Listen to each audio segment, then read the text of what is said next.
So I couldn't find an actual light switch. So instead, joining us now is Charlie Puth. It's where did you get that? I ordered it online. I don't even remember what I searched. It was like on Amazon. You know, it's a sign. That's dedication. You bought something for the interview, and it was just like a little boop. No, well, casual. would you like to pick the color? I mean, it does a lot more than just blue. What about green? Can you hit green? Sure. That's more teal. There we go. Ooh, that's it right there. That's vibrant. Okay. Blue is a little chill. We need to. It looks like it's raining there. We need to like lighten that place up a little bit. I think so. Yeah.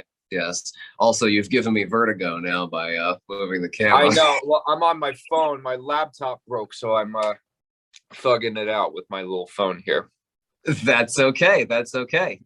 So yeah, let's. I wanted to actually take a moment, since we're talking about colors and we're talking about music and stuff too. Yeah. You're a person with extensive ear training. You know, you can pick out a musical note just by listening to it.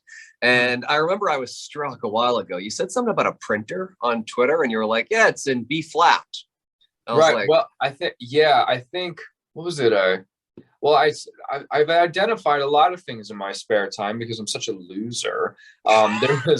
There was a microwave, I believe, that there were two tones overlapping each other, and one person was saying it was one note, and one person was saying that it was a different note, but it was actually two notes at the same time. It's just the human ear will perceive sound a lot different, which is why we have different tastes in music, why some people will, like Stay by the Kid Laroi and Justin Bieber, and some people won't like it. It's all based on how we perceive music. And that includes tones as well. So my whole thing online is just I'm trying to prove that music is everywhere. That's my biggest thing. It is. Are you one of those people, I know they kind of exist, that sees color in music? Like if I sing an A note, do you go, that's red, or anything like that? I know. I talked to Pharrell, another Virginia Beach native, about that, and he said he does, like, he'll be like, oh, B flat is blue. It's when your senses, synesthetic, they overlap. But I don't. It's very literal for me. Even when you said, like when you hear an A, I just literally hear it in my head. It's almost like in school when you have to memorize vocabulary words, and then you take the vocabulary test and you forget all the words a week later. But I don't forget the words. It's just if I, hit this little bottle here, is a B flat, and then I'll think of all the songs. Like a song in B flat is "I Hope You Dance" by Leon Womack, which came out in like 2000. I hope you dance. And "I Can't Make You Love Me" by Bonnie Raitt is in B flat major. I mean, everyone listening who doesn't know those songs, you have to look them up on Hot 100. You know what I mean? That is true. That is true. So wait a second, if I may. And yeah, tell me if I'm not allowed to. I'm going to click this button on our phone console. What note is this? So it's an F and an A together. So somebody could hear the top note, which is an A, and be like, "Oh, it's high," like a, and then someone would be like, "No, I hear a low F." It's two notes. It's a major third. It's two notes together, and a major second would be F and G, and then unison would be F and F. That happens to be F and A. Wow. It's not often we get on Zoom with top 40 artists and they go, "Oh yeah, that's a major third." You're talking to the dorkiest top. I guess I'm considered top 40 artist. You're talking to the dorkiest of them all. I just love what I do, and I think I don't know. There's something to everything with music. Definitely. Well, I mean, not only one of the dorkiest, but also one of the most accomplished. I mean, you wrote some of the most iconic songs of the 2010s. You continue to write some of the most iconic songs of the here and now, Stay being a great example of that, and Light Switch as well being something that is climbing the charts as we speak. Do you feel... Go ahead. Thanks for playing that record, by the way. It's very nice of you. It's our pleasure. Matter of fact, I was just bumping it off the studio computer a second ago. There's no better feeling than like when your song hits the radio. You guys will like speed it up a little bit, and like hits the radio waves and it's a little more compressed. It just sounds solidified, and it's just like it's on the radio. Like that feeling never gets old.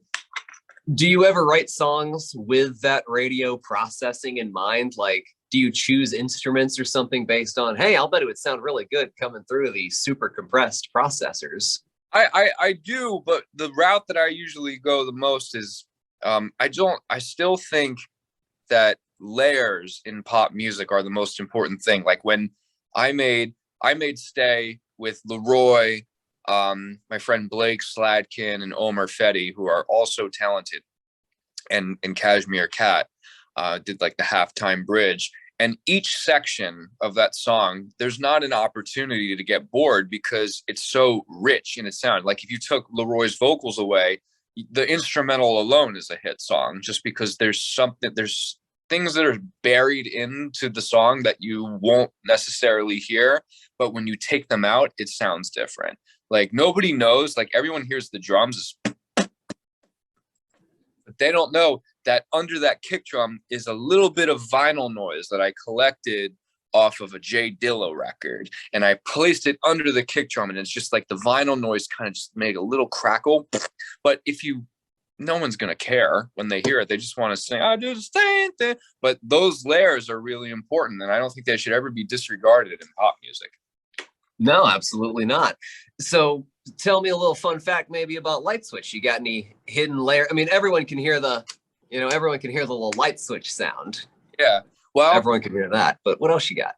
The light switch sound, I did record with a microphone, but it didn't sound like the way it sounds right away. If anyone cares about this, I actually spent a lot of time equalizing. I care. I care. Keep going. I keep going. This is like, I put a little bit of, I'll speak a little simpler. I put a lot of bass into the light switch. So when it hits you, it's a real midsy tone, and it's not like a thin little, it's like just meteor, and it just like hits you like a fucking snare drum.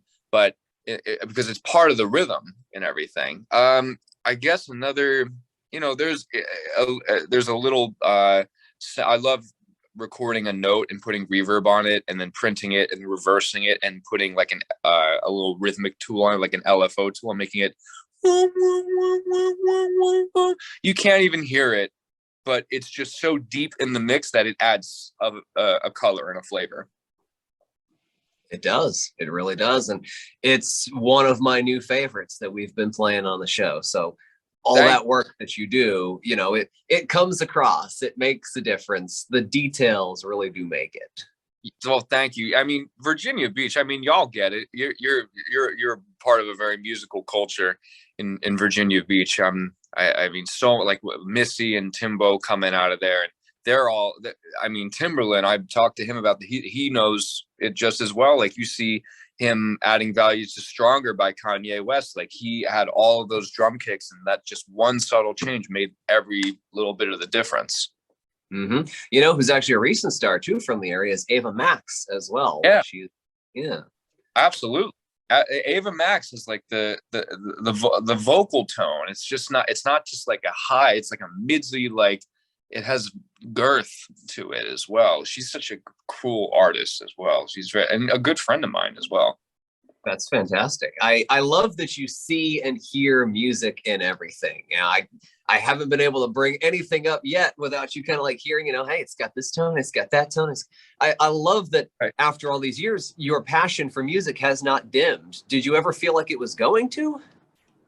I felt like, no, I've always been absolutely addicted to making music and having people react to the music and just seeing how they would react. I mean, I'd say in 2019, the most important thing you can do for yourself as a songwriter is be honest with yourself. And there was just a time period in 2019 where I just was trying to be too cool. I was like shaving my head, and I wasn't talking about the things that I'm talking to you about now because I thought that nobody would care about them. I had to like be the cool guy that would like step away and be all, that's not me. I'm the king of oversharing in my life and in my career. My friends criticize me for it, but it's my whole artist spiel now is to, like, you go on TikTok, you can hear my snippets of my entire album. I don't, I want people to feel like they wrote Light Switch with me. So when they hear it play on Hot 100, they're gonna be like, oh, I was there when he did that little boop, boop, boop, boop, boop. And now they're, you know, driving home from work after a long, hard day, and they know that they like they literally helped me make a song that's climbing the charts right now. That's the most beautiful thing. And that's part of my artist creative. It is cool. It is cool. Forgive me for bringing this up, but I'm pretty sure it was in the news recently. Isn't 2019 when Sir Elton John wasn't exactly a big fan of your music? Did you hear about that? Yes, he told me at a restaurant. He was like, "Hey, the music that you put out, you need to." It was actually the very, very beginning, like a couple weeks before the pandemic. He was like, "You got to tell the truth when you make music, because I can tell that you were working with too many people in 2019, and Charlie Puth does not need a lot of cooks in the kitchen," he said. Okay. So tell me the truth here then. Is Light Switch the next big hit? I think Light Switch could be the next big song that resonates with people. And I think that the more people that get to listen to it, there's so many layers to the song. It's kind of, I want every one of my songs to feel like a roller coaster ride. And you never get sick of going, if you like roller coasters, that is. But, you know, you get off and it always feels too short, but it was actually like 2 minutes long. That's the good roller coaster ride. Like, I want people to not get sick of this song and listen to it over and over again and go for the ride over and over for 3 minutes and 5 seconds each. I take it from this that you are a roller coaster kind of guy. I'm from New Jersey. There's nothing to do there. Of course we're going to go on roller coasters. We got Busch Gardens 40 minutes to the north of where I'm at right now. Yes, you do. I've been there before, and my aunt lives in the northern neck of Virginia, and I've been to Busch Gardens. I've been to Great Adventure. I've been on the King to Ka. I know I've been to Disneyland. I've been to all the places. Again, there's nothing to do where I'm from. That's so funny. Finally, Charlie, to kind of take us into the home stretch here, your story is pretty similar to Justin Bieber's, where you sort of started on YouTube, found some success, viral success, and transitioned into being a music industry, pop industry titan, if I may be so bold. Now, The question here is, the next generation of artists probably aren't coming up from YouTube. Where do you see them coming from? I see that, you know, they're the medium of TikTok right now, obviously, but I don't think we're going to find any like brand new artists like just from there anymore. I think I don't know. It's hard to say. I think from there, we're going to get back to the time where, you know, people go to shows and there's a local town buzz about a new band. I think bands are going to come back, and I think people are going to go to shows, and, you know, like how John Mayer got started playing at Eddie's Attic in Georgia, and Limp Bizkit playing shows in 1997 and playing Woodstock 99, which is a controversial topic to this day, but like that was the show that brought them into superstardom. Like, I think that live shows, with, you know, all the technological advancements that are happening around us, I think people are going to revert back to what can we do as humans? We can show up to you know, a small venue in Virginia Beach and hear about this kid who's like popping online, but we want to see him live, and the word will spread that way. That's how I think. I'm working on this record with Calvin Harris right now, and all of the music is there's like no synthesizers. It's all real instrumentation. I think real instrumentation is going to come back into music, and I think live shows in like a real humanistic way are going to come back. And I do count myself as the world's preeminent Calvin Harris fanboy, so drop that soon, okay? Oh, you will love it. His album is about to fuck everybody up. That is, Volume 2 is unbelievable. Let's go. Well, this has been an absolute pleasure. Words cannot describe how much fun I've had picking your brain. Thank you. I'm sad that we only have 10 minutes, but I mean, I appreciate really wonderful interviews like this. It's way more fun than, me talking about who I've dated. Nobody cares about that. I mean, I don't want to echo here and say I don't care either, but I don't care. Nobody cares. We're not that great, and we're only here for a very short time, and my hair is out of fucking control right now. I don't know what to do with it. Whatever you do with it, I'm sure you'll get lots of likes. Ladies Right. and gentlemen, Charlie Puth. Hold on. There we go. I got the strobe effect going. Wait, let's do flash. Yeah, there we go. Ladies and gentlemen, Charlie Puth. Ah, look at the strobe. Love it. Thank you, Alex. I appreciate you.